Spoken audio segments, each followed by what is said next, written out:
Aconteceu no passado, sim ou não? Sim. Vai acontecer de novo, sim ou não? Sim. E onde é que a mordomia entra aí? A mordomia ensina você a ser fiel.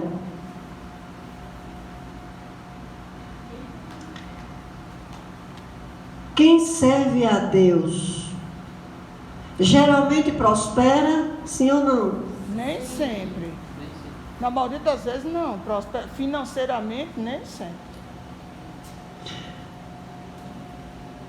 Então, a pobreza e o sofrimento seria um sinal de infidelidade? Aqueles que responderam sim, presta atenção, que eu não estou aqui para ensinar vocês. Eu estou aqui para aprender com a mensagem. Quem nos ensina é o Espírito de Deus. E vai chegar um momento, está escrito na Bíblia, que ninguém precisará ensinar mais nada a ninguém. Amém? Amém. Porque o Espírito Santo tem ensinado a nós, e vai chegar um momento que não precisa mais ninguém dizer nada. Porque o que tinha de ser impresso já foi. E o que não foi impresso não será mais necessário. Verdade. Veja, irmãos, eu perguntei se a pobreza e o sofrimento seria um sinal de infidelidade. Quando a gente vê uma pessoa, um ébrio, um bêbado, um drogado, um criminoso, uma pessoa que está dormindo na rua, no chão, que não tem teto, que não tem casa, que não tem família, ou mesmo um membro da igreja que só vive doente,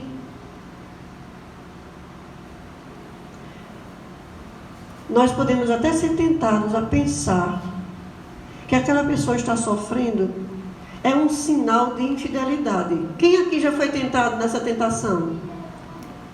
Não minta não, que o Espírito Santo sabe.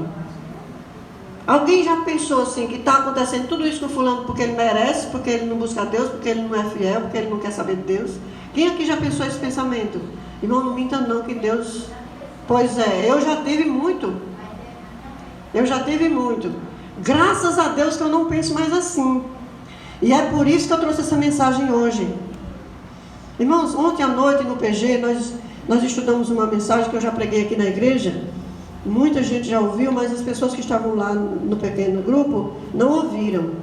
É uma mensagem que mostra, está até gravado, está no canal, se vocês quiserem ver novamente. Eu não filmei não.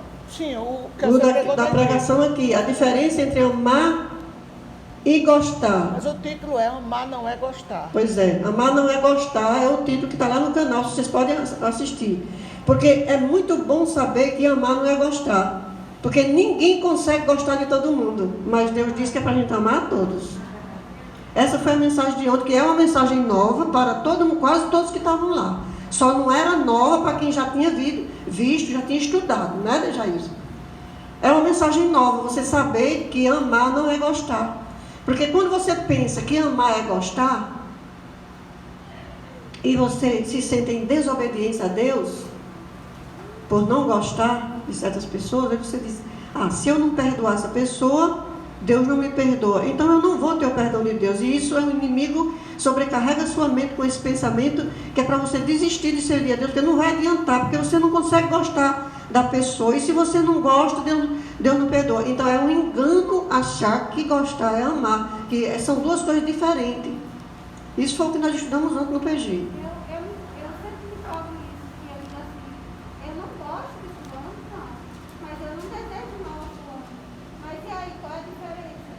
Pois é, a diferença é que quando a gente ama, a gente faz para aquela pessoa tudo o que a gente gostaria que ela fizesse com a gente.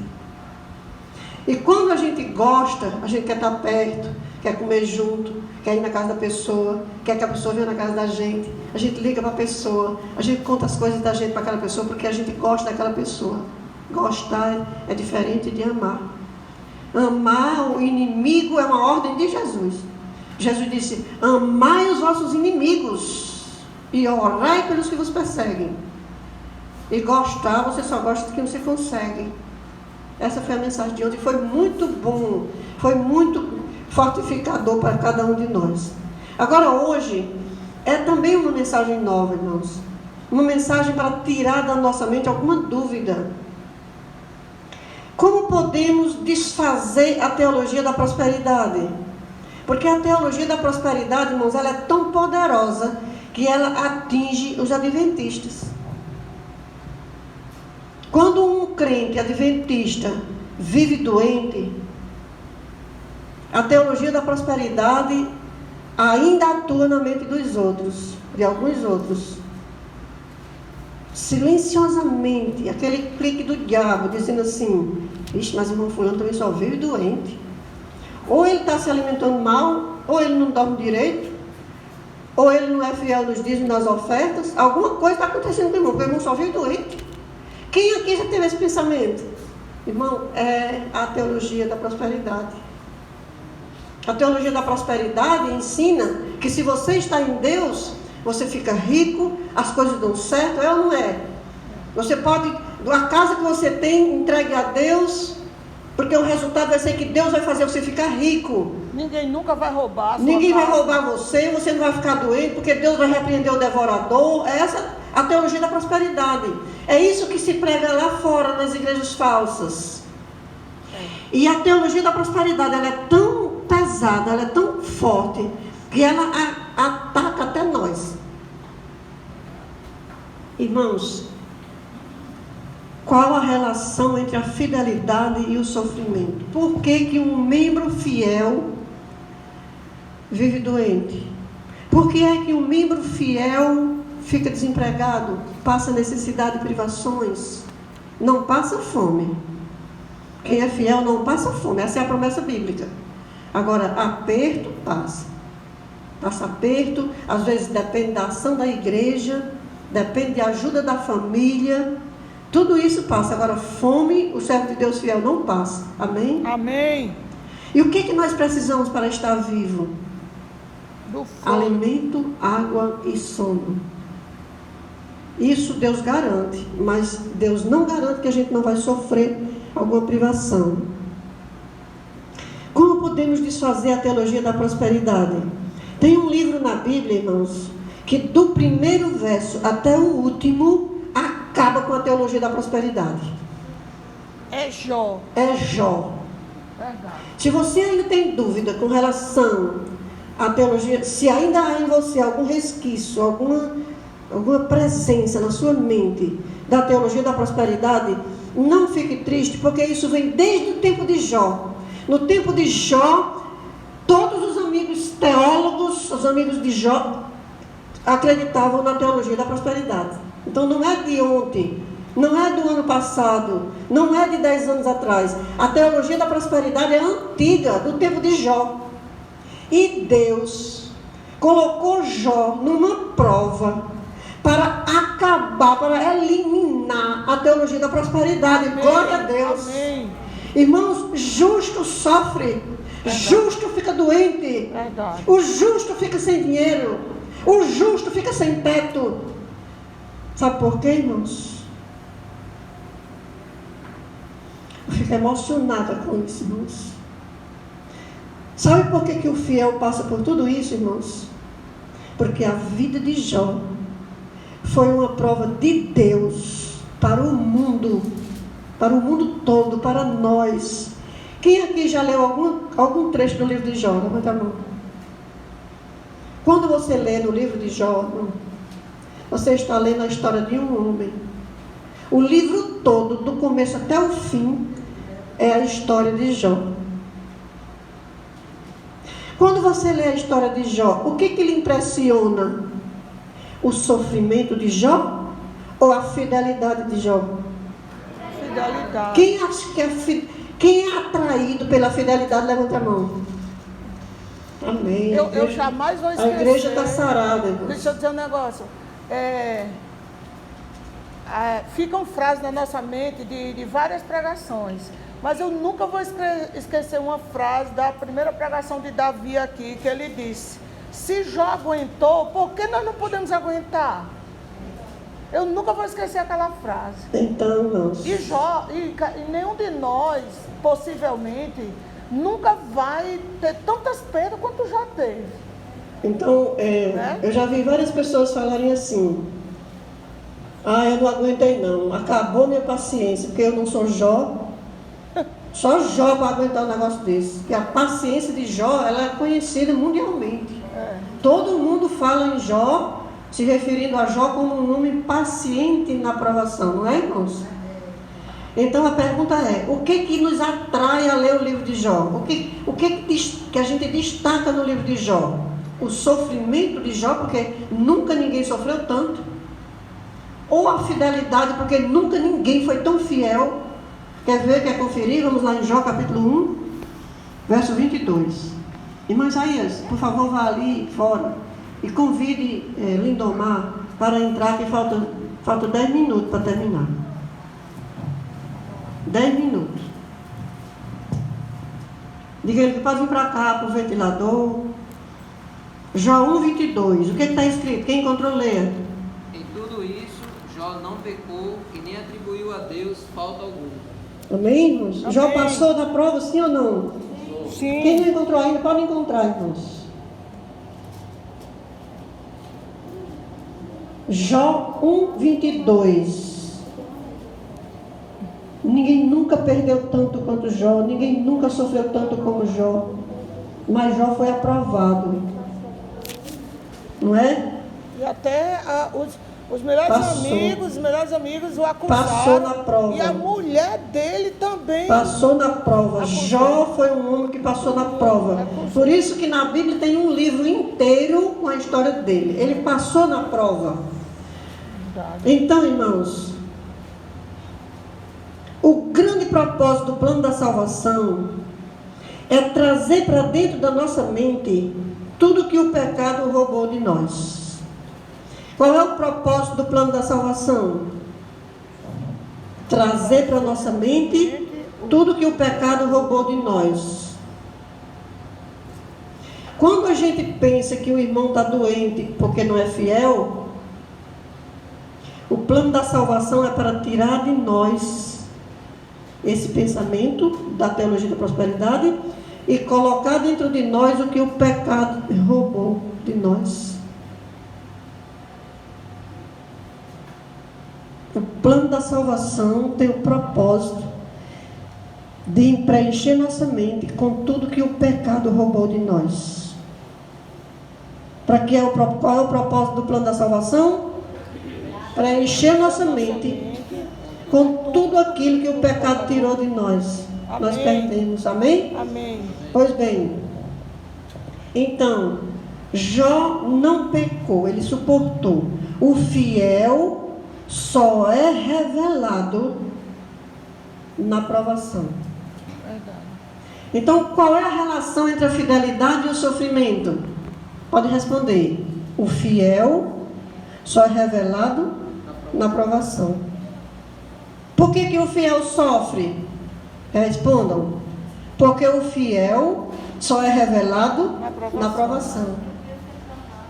Por que o fiel sofre perdas? É roubado, fica desempregado, fica doente?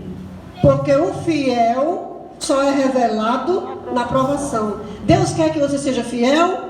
Sim. Sim. E por que a provação? Porque o fiel só é revelado na provação.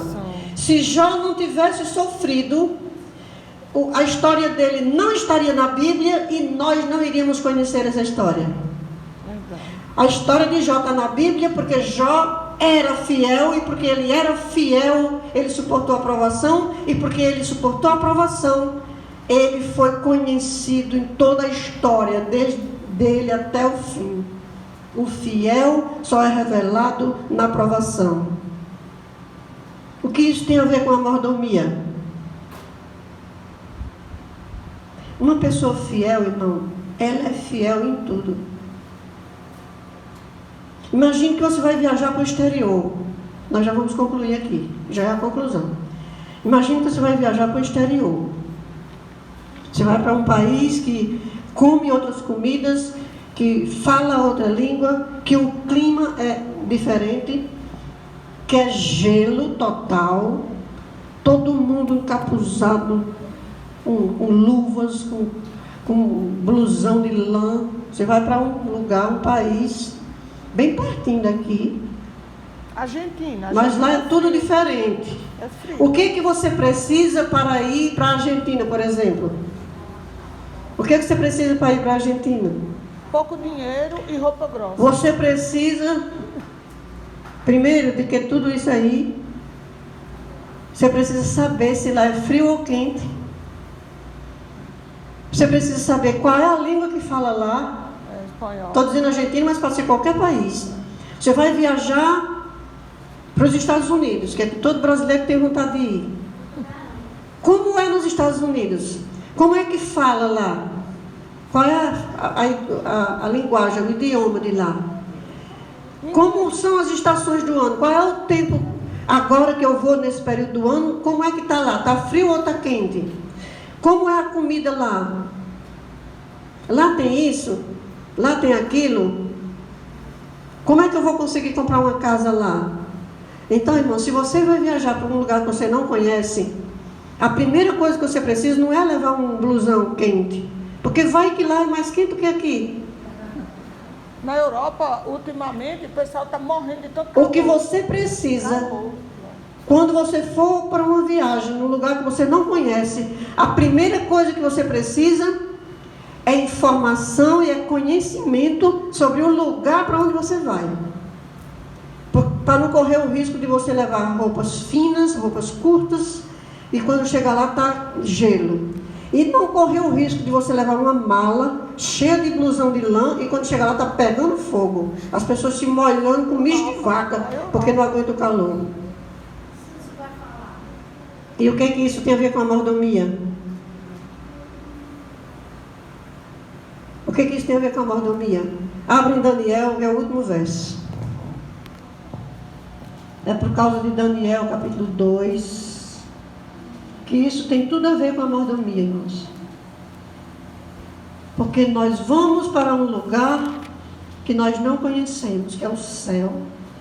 Amém. E para ir para o céu, nós precisamos conhecer como é lá, o que se veste lá, como é que fala lá, o que come lá, como é a vida lá. Daniel 2:44. Por isso que a mordomia é tão importante, porque é a mordomia que nos ensina sobre este reino de Deus. 44, versículo 44.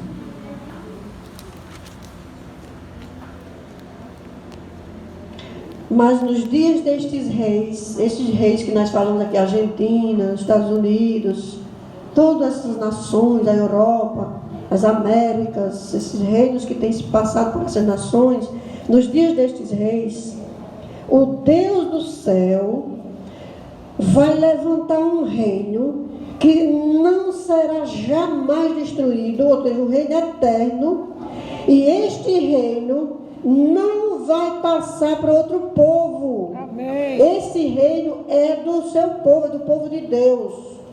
Esse reino vai esmiuçar e vai consumir todos os outros reinos, mas esse reino subsistirá para sempre. Amém. Se nós somos desse reino, nós temos que aprender as coisas desse reino, o sistema e os costumes desse reino. É por isso que tanta lição, tanta informação, tanto conselho, tanta advertência, porque nós não somos daqui. Tudo aqui vai ser consumido. Tem sofrimento? Tem, mas não tem problema não. É passageiro, passa rápido. Agora, concluindo, irmãos, eu vou fazer um apelo aqui, não precisa você responder, mas reflita. Por que o ser humano, irmãos, o ser humano é o único ser criado que chora?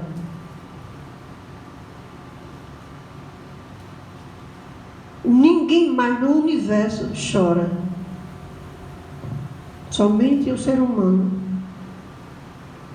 E a Bíblia diz também que Deus chora. Que os anjos do céu também choram. Só que o choro de lá é por causa de nós.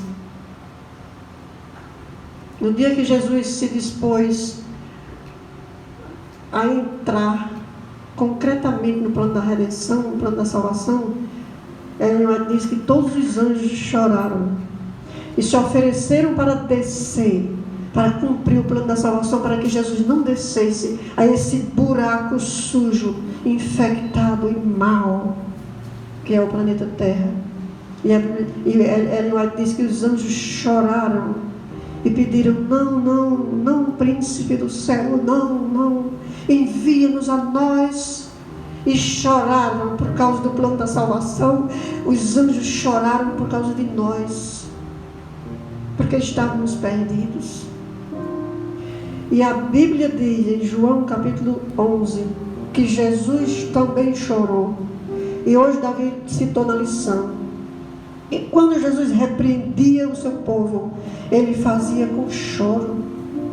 Por que o ser humano chora? Qual é a razão do choro? Irmãos, nós choramos porque o ser humano, entende que nós hoje não somos o que nós deveríamos ser. É por isso que a gente chora. Hoje nós não somos o que nós deveríamos ser. Nós perdemos tudo que era nosso. Então a gente chega nesse mundo chorando. E no fim também tem choro. Porque o ser humano vive em perda continuamente. Porque o céu está esperando por nós e nós ainda estamos aqui, construindo casas, plantando, se casando, estudando. Mas tem choro, irmãos. Tem choro porque nós ainda não estamos no lugar onde deveríamos estar. Tem choro porque nós não somos o que deveríamos ser. Mas nós temos um consolo na Bíblia com relação ao sofrimento.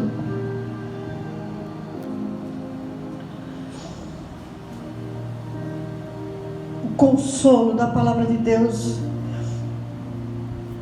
é que no reino para onde nós vamos não haverá choro. Amém. Lá nós vamos ser o que nós deveríamos ser. Lá nós vamos ter o que nós deveríamos ter. Lá nós vamos viver o que deveríamos viver. Amém. Então o choro não existirá mais no universo, nem no céu e nem na terra. Amém, Deus.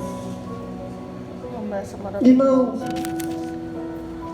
como seria um livro escrito com a história da sua vida? Se alguém estivesse escrevendo a sua história, como alguém escreveu a história de Jó, como seria um livro com a história da sua vida? Alguém ia querer ler um livro da história de Dalva? Quem seriam os leitores do livro da história de Ismael? Saiba, irmãos, quando Jesus diz assim: na casa de meu pai há muitas moradas, vou preparar-vos lugar. Vocês acham que os lugares não estão prontos? Os lugares estão prontos. O que Deus está fazendo é escrevendo a nossa história, para ver quem vai para lá, para as moradas do céu. É a nossa história aqui que é o preparo das casas, das moradas eternas. E é por isso que a mordomia é tão necessária e urgente na nossa vida. Estude sobre mordomia. Nós temos aqui na biblioteca da igreja conselhos sobre a mordomia de Ellen White. A mordomia é necessária, porque para o lugar onde você vai, Deus está escrevendo a sua história. A Bíblia diz em Apocalipse que nós vamos receber um novo nome. E o nosso novo nome será de acordo com a nossa experiência com Deus. Todo dia pergunte a Deus: Deus, como será o meu novo nome? O que eu estou mandando de informação para esse livro da minha vida, da minha história? Isso é mordomia.